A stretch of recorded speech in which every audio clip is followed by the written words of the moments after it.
अस्सलाम वालेकुम students, the knowledge school Quaid campus, subjects biology, class 10th, chapter number 1 gases exchange, lecture number 2। तो इसमें सबसे पहला जो टॉपिक है वो है लेक्चर नंबर 2 में हमने डिस्कस करना है द एयर पैसेजवे। एयर पैसेजवे मीन्स के हवा का रास्ता, वो पाथवे जिसमें से हवा हमारी बॉडी में एंटर होती है और बाहर निकलती है। इस टॉपिक पे हमने ये डिस्कस करना है। तो ये सबसे ऊपर जो है ये डेफिनेशन लिखी हुई है एयर पैसेजवे की। The air passageway consist of the parts through which the outside air comes in the lungs and after the exchange of gases it goes out. Means कि ये पैसेजवे जो ये रास्ता है ये वो पाथवे है जहाँ से हवा जो है हमारी बॉडी में एंटर होती है और बाहर निकलती है। This passageway of air consist of the following parts. अब ये जो पैसेजवे है ये डिफरेंट पार्ट्स के ऊपर कंसिस्ट है। The nose encloses the nasal cavity. सबसे जो पहला पार्ट है वो क्या है, नेजल कैविटी है। इसको याद करने का तरीका बेटा, सबसे बेहतरीन तरीका ये है कि आप इसके पार्ट्स के नाम याद कर लें। तो सबसे पहला जो है वो क्या है, nasal cavity. The nose encloses the nasal cavity, it opens into the outside through the opening called the nostrils.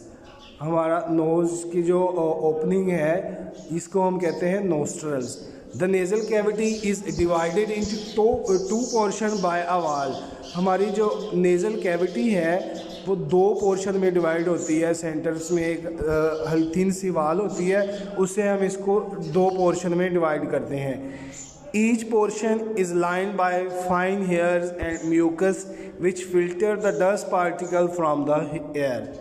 अब इन नोस्ट्रल्स में जो हेयर्स प्रेजेंट होते हैं और जो म्यूकस होती है वो आने वाली जो हवा है उसको फिल्टर करती है। उसमें जो डस्ट पार्टिकल हैं उनको यहाँ पे ही कैप्चर कर लिया जाता है। इसके अलावा जो म्यूकस है, the mucus also moistens and warms the incoming air and keep its temperature nearly equal to that of the body। और ये जो म्यूकस है इसका और मोस्ट इम्पॉर्टेंट फंक्शन ये है कि जो आने वाली हवा है इसका जो टेम्परेचर है वो हमारी बॉडी के मुताबिक करती है। यहाँ पे एक शॉर्ट क्वेश्चन आ सकता है, what is the function of nasal cavity और what is the function of nostrils. तो it help moistures are to keep the balance from outside air. ये जो बाहर से एयर आ रही है उसका जो टेम्परेचर है हमारी बॉडी के मुताबिक करती है, और इसके अलावा इस एयर में जो डस्ट पार्टिकल है उसको ये कैप्चर करती है। तो ये था पहला पार्ट जो एयर पैसेजवे है, नेजल कैविटी। नेक्स्ट पार्ट है हमारे पास नेजल कैविटी के बाद फेयरनेक्स। The nasal cavity opens into the pharynx by means of two small opening called internal nostrils। ये जो नेजल कैविटी है ये एक और पार्ट्स में जो है वो ओपन होती है जिसे फेयरनेक्स कहते हैं। फेयरनेक्स, अब फेयरनेक्स क्या है, what is pharynx? Pharynx is a muscular passage and is common to both food and air. जो फेयरनेक्स है ये एक muscular passage mean muscular pathway है जो एयर और फूड दोनों के लिए कॉमन है। It extend to the opening of the oesophagus and the larynx. अब यहाँ से ये जो इसकी लेंथ है ये कहाँ तक जाता है, ये इसोफेगस और लेयरनेक्स तक जाता है। अब इसोफेगस तक जो है वो जो इसका पार्ट्स आता है वो फूड को ले जाता है, अब जो लेयरनेक्स में आता है वो हवा को ले आता है, एयर को ले आता है। The air goes from the pharynx to the larynx. अब ये जो एयर हमने ब्रीथिंग के दौरान बॉडी में लेकर एंटर किया, नेजल कैविटी के थ्रू एंटर हुई थी वो फेयरनेक्स से लेयरनेक्स में आ गई। We know that glottis is a narrow opening at the floor of pharynx which leads into the larynx। अब फेयरनेक्स के नीचे एक छोटा सा होल होता है, छोटी सी ओपनिंग होती है जिससे ग्लोटस कहते हैं। ग्लोटस के थ्रू जो है ये फेरनेक्स से जो एयर है वो लेरनेक्स में चली जाती है। अब नेक्स्ट पार्ट जो है वो लेरनेक्स। इसी तरह बेटा मैंने आपको पहले डिस्कस किया था, हमने इसके अगर पार्ट्स के नाम याद कर लें तो हमारे लिए ये आसानी रहेगी। तो फर्स्ट पार्ट था हमारे पास जो हमने डिस्कस किया नेज़ल कैविटी, सेकंड हमारे पास फेरनेक्स। अब हम थर्ड स्टार्ट करने लगे हैं, वो है larynx. The larynx is a box made of cartilage. जो लेयरनेक्स है ये एक बॉक्स है जो कार्टिलेज का बना हुआ है। It present between pharynx and trachea. अब ये जो है वो किसके प्रेजेंट बिटवीन है, फेरनेक्स और ट्रैकिया के। It is also called voice box. इसको वॉइस बॉक्स भी कहते हैं। क्यों कहते हैं? 2 pairs of fibrous band called vocal cords are stretched across the larynx. The vocal cord vibrate when the air passes through them. This vibration produce sounds. इसमें 2 fibrous bands लगे होते हैं। जब एयर यहाँ पे आती है तो ये वाइब्रेट करते हैं। इनके वाइब्रेट करने से की वजह से साउंड प्रोड्यूस होती है। इस वजह से इसको हम वॉइस बॉक्स भी कहते हैं। ये भी यहाँ पे शॉर्ट क्वेश्चन आ जाता है, what is the meant by voice box. उसके बाद है नेक्स्ट जो हमारा पार्ट्स है वो है द पार्ट्स नंबर 4। लेयरनेक्स जो है वो ओपन हो जाती है ट्रैकिया में। Larynx continue to the trachea which is also called the windpipe. अब जो लेयरनेक्स है इसको हम विंड पाइप भी कहते हैं।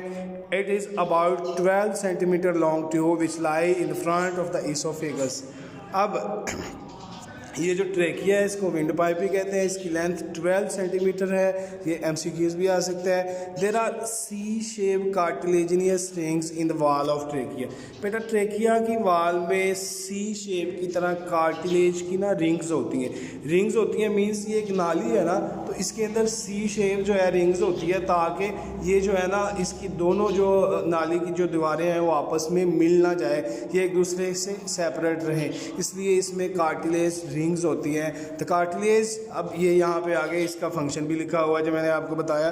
The cartilage keep the trachea from collapsing even when there is no air in it. Means कि जब हवा ना भी हो तब भी ये इसकी जो दीवारें हैं एक दूसरे के साथ मिल ना जाए, इसलिए इसमें सी शेप रिंग होती है। तो ये था हमारा पार्ट जो ट्रैकिया डिस्कस किया। अब हम आते हैं नेक्स्ट पार्ट की तरफ। ट्रैकिया जो है ऑन, ये देखें जी, On entering the chest cavity, the trachea divided into 2 smaller tube called bronchi, singular bronchus। जैसे ही ट्रेकिया चेस्ट कैविटी में एंटर होती है तो ये 2 में डिवाइड होती है, क्योंकि लंग्स हमारे पास जो है ना 2 है। एक लेफ्ट लंग्स में चली जाती है और एक राइट में।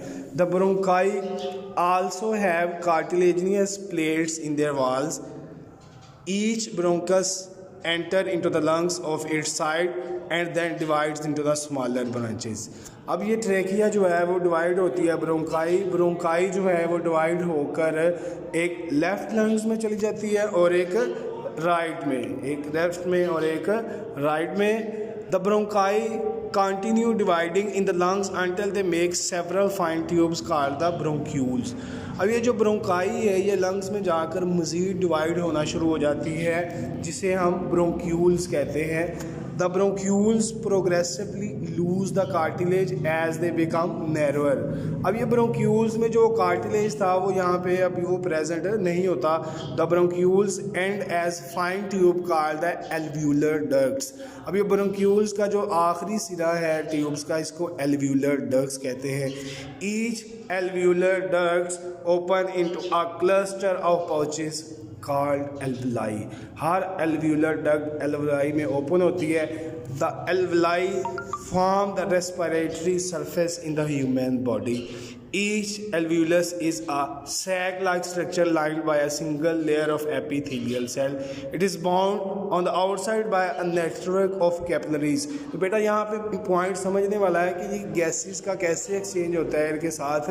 ये जो हवा आई है एल्व्यूलर डक्ट्स में, ये कहाँ पे जाती है? एल्वलाई में। एल्वलाई के बेटा कैपिलरीज हैं, ब्लड कैपिलरीज। तो ब्लड्स और एयर के दरमियान यहाँ पे गैसेस का एक्सचेंज हो जाता है। The pulmonary artery from the heart containing deoxygenated blood enter the lungs and branches into the arteriole and then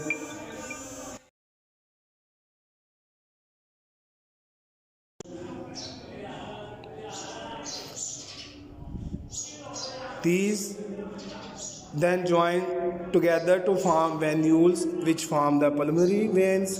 The pulmonary vein carry the oxygenated blood back to the heart. तो बेटा यहाँ पे जो blood lungs में आया था वो deoxygenated था, यहाँ पे एयर उसमें एंटर हुई, उसकी ऑक्सीजनेशन हो गई, तो ये ऑक्सीजनेटेड ब्लड जो है ये दोबारा हार्ट की तरफ चला जाएगा, हार्ट से ये दोबारा बॉडी की तरफ मूव कर दिया जाएगा। तो बेटा मैं दोबारा ये रिपीट करता हूँ, ज़रा इसको ध्यान से सुनिएगा कि एयर पैसेज वे, ये दोबारा आते हैं हम एयर पैसेज वे। इसको याद करने का तरीका क्या है, सबसे पहले हमें पता होना चाहिए कि ये इस टॉपिक में पढ़ना क्या है। एयर पैसेज वे हवा का रास्ता, वो पाथवे जिसमें हमारी बॉडी में हवा एंटर होती है और एंटर होकर जो है वो हमारी बॉडी से गैसेस का एक्सचेंज करके बाहर निकल जाती है। इसको याद करने के लिए इसके जो पार्ट्स हैं, सबसे पहला नेज़ल कैविटी, फिर नोस्ट्रल्स, नोस्ट्रल के बाद आता है हमारे पास फेयरनेक्स, फिर फेयरनेक्स के बाद लेयरनेक्स, लेयरनेक्स के बाद ट्रेकिया, फिर ब्रोंकाई, फिर ब्रोंक्यूल्स, फिर एल्वियोलर डक्ट्स। इस तरह अगर आप सारे पार्ट्स इसके याद कर लेंगे तो हमें ये टॉपिक इजीली याद हो जाएगा। शुक्रिया, अल्लाह हाफिज़।